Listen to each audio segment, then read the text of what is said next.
ওই দিন ধরে স্টার্ট নাই গাড়ি রইছে পইরা, বন্ধু তুমি তেল দাও যদি ট্যাঙ্কি আমার বইরা, ইলজিল আমার বইসা গেল দুঃখে বাসি না, ও বন্ধু তোর পাম্পে, ও বন্ধু তোর পাম্পে তেল নাই দেখা কয়দিন আসি না। Hey everyone, assalamu alaikum, it's me Hassan Rejwa and welcome back to my YouTube channel Mr. Xbox and Motofit. প্রথমে আপনাদেরকে একটা অস্থির গানে স্বাগত জানাইছি, বিকজ গাড়িতে তেল নাই আর কোনো পাম্পে তেলও দিতেছে না। তেল নাই বিদায় আমি কি ঘুরতে বেরোবো না, এটা কোনো কথা?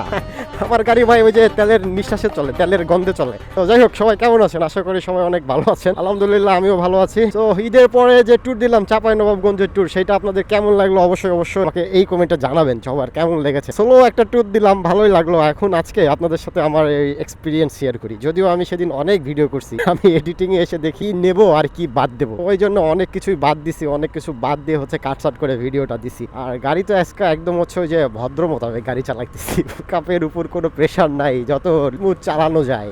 বাইপাস রোড ফাঁকা, মানে কেউ দেখেন কেউ গাড়ি জোরে চালাইতেছে না। তেলের বাজারে এমন সংকট যে আমাদের কিছু কিছু পেট্রোল পাম্পে তেল দিতেছে, আবার তেল দিতেছে না। এখন তেল যদি নিতে যাই, ঠিক আছে, তেল নিতে যায় দেখবে বিশাল লাইন। চলেন, সামনে একটা পেট্রোল পাম্প আছে, যদিও যেখানে তেল দিচ্ছে নাকি আমি জানি না, তারপর আপনাকে একটু দেখায় নিয়েছি। এখন সবচেয়ে সুইটেবল কে আছে জানেন? এই যে ইভি বাইকার, ইভি গুলা একদম সব থেকে সুইটেবল, না কোনো প্যারা আছে তেলের, না কোনো কিছু। এই যে সামনে দেখেন, আমার সামনে একটা পেট্রোল পাম্প আছে। চলেন আপনাদের পাম্প থেকে একটু ঘুরাই নিয়ে দেখছেন তেলের সিরিয়াল। ও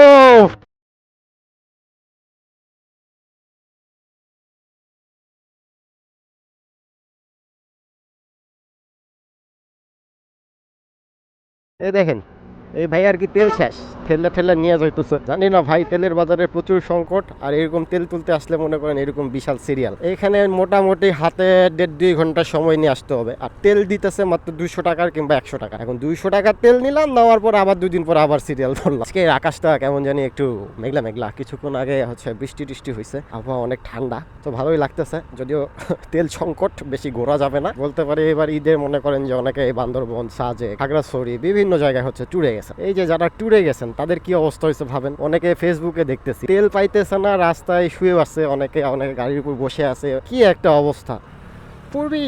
ফোর বি রাইডারদের কি অবস্থা এখন? ও গেল, দেখো, ওর হচ্ছে গাড়ি চালাইতেছে হচ্ছে হেলমেট ছাড়া, আর ও হচ্ছে ওর গার্লফ্রেন্ডের মাথায় হেলমেট দিয়ে দিচ্ছে। মানে আমি বললে মরি ভাই, আমার গার্লফ্রেন্ড যেন না মরে। যাই হোক, আপনাদের সাথে হচ্ছে চাপাইয়ের গল্প করতেছিলাম। চাপাইয়ের দিকে মোটামুটি রাস্তাঘাট অনেক সুন্দর, আমার কাছে অনেক ভালো লাগছে। সবসময় হচ্ছে রাজশাহীতে ঘুরে আসছিলাম, সেটা আপনারা হয়তো আমার ভিডিওতে দেখছেন। চাপাই থেকে রাজশাহী যে রাস্তাটা আছে না, সেটা একদম অসাধারণ একটা রাস্তা। আগে একবার হচ্ছে যে সাফিনা পার্কে গিয়েছিলাম, সাফিনা পার্ক থেকে আসার সময় ওই রাস্তাটা হচ্ছে আন্ডার কনস্ট্রাকশনে ছিল। তো এইবার যখন গেলাম পুরোপুরি একদম কমপ্লিট হয়ে গেছে। আর ওই দিকে দেখবেন চাপায়ের দিকে হচ্ছে রাস্তা এরকম উঁচা আবার নিচা, ভালোই লাগতেছিল, একটা পাহাড়ি ফিল পাইতেছিলাম। আরে ফুটবল খেলতেছে, দেখো অতদিন ফুটবল খেলি না। তো সেদিন মোটামুটি আমি 375 কিলো মতো গাড়ি চালাইছি, এই হোন্ডা এসপি 125। তো এই 375 কিলো চালায় যা বুঝলাম যে এই গাড়ি নিয়ে লং ট্যুর করা পসিবল, তবে গাড়ির ইঞ্জিনের উপর সেরকম কোনো প্রেশার দেওয়া যাবে না। মানে একদম আপনাকে রিল্যাক্সে চালাইতে হবে, কোনো প্রেশার দেওয়া যাবে না। যে এখানে প্রেশার দরকার সেইখানে প্রেশার দেন, ঠিক আছে, কিন্তু সবসময় যে হো করে এই এই জিনিসটা হচ্ছে করা যাবে না। মোটামুটি আমরা চাপাই থেকে সোজা হচ্ছে আমচত্বর এসে উঠছিলাম। আমচত্বর থেকে আচ্ছা আমরা সোজা নওগাঁ আসছি। রাতের বেলা সেদিন হচ্ছে 2 হাইওয়েতেই অনেক চাপ ছিল। আমাদের হচ্ছে লাস্টের দিকে হচ্ছে ভিডিওগুলো করতে পারি নাই, আপনাদের দেখাইতে পারি নাই, কজ অফ আমার মেমোরি ছিল না, মেমোরির স্পেস শেষ হয়ে গেছিলো। আমি অনেক আগেই হচ্ছে অনেক ভিডিও রেকর্ড করে ফেলছিলাম। তো লাস্টের দিকে যে আমাকে ভিডিও করতে হবে, এটা আমার ছিল না। এক্সাইটমেন্টে একদম প্রথম থেকে ভিডিও করছি অনেক লং, আর শেষের দিকে এসে পাইছি কুচু। আমি সেদিন আসছি হচ্ছে চাপাই থেকে আসার সময় মোটামুটি রাস্তায় ভালো পরিমাণে রাশ ছিল, মানে 3টা বাসের পেছনে পড়ছিলাম। মোটামুটি 26-27 কিলো রাস্তা হচ্ছে আমি ওই যে বাসের পেছনে আসছি, এত পরিমাণ চাপ ছিল।